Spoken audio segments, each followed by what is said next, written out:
এই মানুষটা সারা জীবন শুধু কান্নাকাটি করেই গেল। সেই শুরুতে দেখছিলাম যে ইউটিউব চ্যানেল নিয়ে কান্নাকাটি করতে, এরপরে দেখলাম কয়েকদিন পরে কি একটা নাকি তার বাইক ছিল, বাইক নিয়ে কান্নাকাটি করতে। একজন হইতে পারে কইছে এরকম লিখছিল যে আমাদের আগের চেয়ারম্যান যখন গেছিল তখন আমি কান্নাকাটি করছিলাম, আমার টিকটক এটি যখন ব্যান হয়েছিল তখন আমি কান্নাকাটি করছিলাম।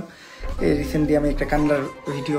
হেই lovers and haters, welcome back. আশা করি তোমরা সবাই ভালো আছো আর আমিও ভালো আছি। প্রথমেই বলি বাচ্চা পোলাপাইনেরা ভিডিওটি থেকে দূরে থাকো। আই মিন যাদের বয়স 18 বছরের নিচে তারা ভিডিওটা স্কিপ করতে পারো, কারণ আজকের ভিডিওর লজিক বুঝার ক্ষমতা সবার থাকবে না। আর হ্যাঁ, ভিডিওটা দেখার সময় আবেগকে সাইডে রেখে বিবেক দিয়ে ভাবিও। শুরুতেই কমেন্ট বক্সে গিয়ে লাফালাফি করবা না, ভিডিওটা শেষ পর্যন্ত দেখে লজিক বুঝে তারপর কমেন্ট করবা। এবার আসি আসল কথা। তোমরা সবাই জানো ওমর কয়েকদিন আগে নেপালে যায়। আই মিন নেপালে গিয়ে তার নিজের আবেগ ভিডিওর মাধ্যমে তুলে ধরে, কান্না করে মাকে নিয়ে ইমোশনাল একটা ভিডিও আপলোড করে। আই মিন কান্না করে একটি ভিডিও আপলোড করে, তাও আবার নিজের মাকে নিয়ে। এটা নিয়ে কত রেন্ডির পোলা যে ওমরকে মা বাবা সেই বলছে তার হিসাব নাই। টিকটকার সাপড়ি হওয়ার পরে ওমরকে রোস্ট করছে, ওমরকে মা বাবা সেই বলছে, ওমরকে অপমান করে কথা বলছে, এমনকি ওমরকে ছোট করতেও দ্বিতীয়বার ভাবেনি। সাদিকুল গেমারকে নিয়ে কথা বলার আগে আমার পার্সোনাল কিছু কথা শেয়ার করি। ভিডিওতে জাস্ট আমি আমার ওপিনিয়নটা শেয়ার করব, আমার মনের কথাগুলো তোমাদের মাঝে তুলে ধরবো। এখানে কাউকে রোস্ট করতে আসিনি বা ছোট করতে আসিনি, শুধু নিজের পার্সোনাল মতামত তোমাদের সাথে শেয়ার করতে আসলাম। Please focus this point. মা ব্যবসায়ী কাকে বলে? আরে ভাই, মাকে নিয়ে ব্যবসা হয় নাকি? মা কি ব্যবসার জিনিস? এই মা ব্যবসায়ী নামটা যে দিছে সে আসলে একটা রেন্ডিস ছেলে। নিজের মায়ের ঠিক না থাকলে এমন নাম দেওয়াই যায়। এই যে তুমি আমার ভিডিওটা দেখতেছো, কোশ্চেনটা তোমাকেই করি। মনে করো তুমি একটা ভিডিও বানাইলা যেখানে তোমার মাকে নিয়ে কিছু কষ্টের কথা শেয়ার করলা, এমন সময় চোখে পানি এসে পড়লো। জাস্ট একটা ভিডিও বানাইছো মাকে নিয়ে, মায়ের ফেসটাও তুমি ভিডিওতে দেখাওনি, না দেখাইছো মায়ের ফেস, না করছো মাকে নিয়ে 10-15টা ভিডিও, শুধু তোমার মাকে নিয়ে একটা ভিডিও করছো, সেটা সোশ্যাল মিডিয়ায় আপলোড দিছো। আবারও শুনো, 10-15টা না, জাস্ট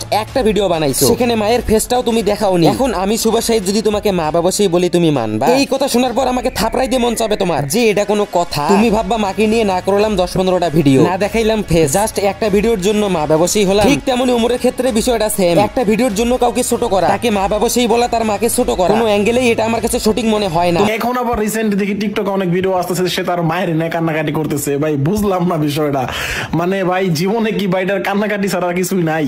আবার পোলাপান দেখি তার আব্বা বলে, মানে আমি আসলে লজিক পাই না খুঁজে আসলে। আমারে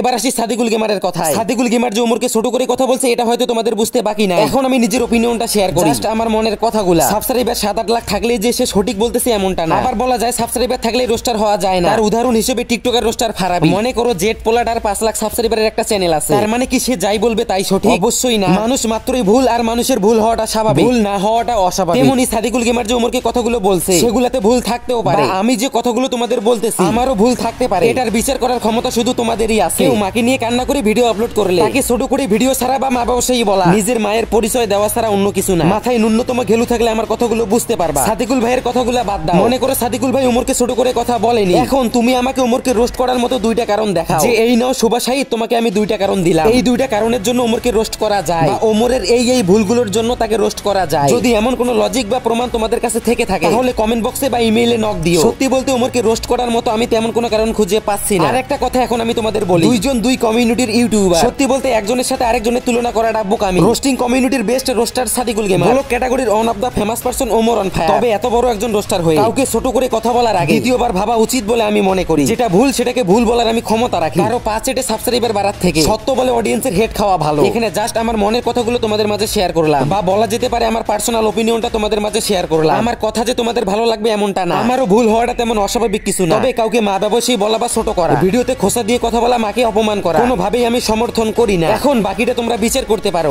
সঠিক বলেছেন। আয় হাই, এদিকে সাদিকুল ভাইয়ের টুকটুকি আবার টিকটকার। প্রায় সময় তাকে আমি টিকটক করতে দেখি, এটা নিয়েও আপনার টুকটুকিকে রোস্ট করা পসিবল। ফেস দেখা গারে না দেখা টিকটকার ইজ অলওয়েজ টিকটকার। সেটা সাদিকুল ভাইয়ের টুকটুকি বা তাহসানের ওয়াইফ কি অনলাইনে দেখানোর জিনিস? বেডি মানুষ ঘাড়তেরা জেদি, এটা আমি মানি। তাই বলে টিকটক করবে কানের নিচে দিলে এমনি সব ঠিক হয়ে যাবে? বেস্ট অফ লাক সাদিকুল ভাই, নতুন বিয়ে করছেন এটা আমরা সবাই জানি। মন থেকে দোয়া করি ভাবিকে নিয়ে সুখে থাকে, আল্লাহ আপনার সাংসারিক জীবনকে সুখী রাখুক। ভিডিওটা শেষ করার আগে আর অল্প কিছু কথা বলি। অনেক পোলাপাইনকে দেখতেছি ওমর আর সাদিকুলের বিষয়টা নিয়ে অনেক মাতামাতি করতেছি, এমনকি গালাগালিও করতেছে। সত্যি বলতে গালি দিলেই রোস্টার হওয়া যায় না রে ভাই। হ্যাঁ, গালি দেওয়া উচিত, তবে ক্ষেত্র বিশেষে। ওমরের জন্য সাদিকুলকে বা সাদিকুলের জন্য ওমরকে ছোট করে কথা বলা বা হেড দেওয়া উচিত নয়। দুইজন দুইজনের জায়গা থেকে বেস্ট। আবার কেউ একজন মাকে নিয়ে কান্না করে ভিডিও আপলোড করলে তাকে ছোট করে কথা বলা বা রোস্ট করা উচিত নয়। তবে এতক্ষণ বকবক করে তোমাদের আসল বিষয়টা বোঝাতে পারছি, আর বেশি কথা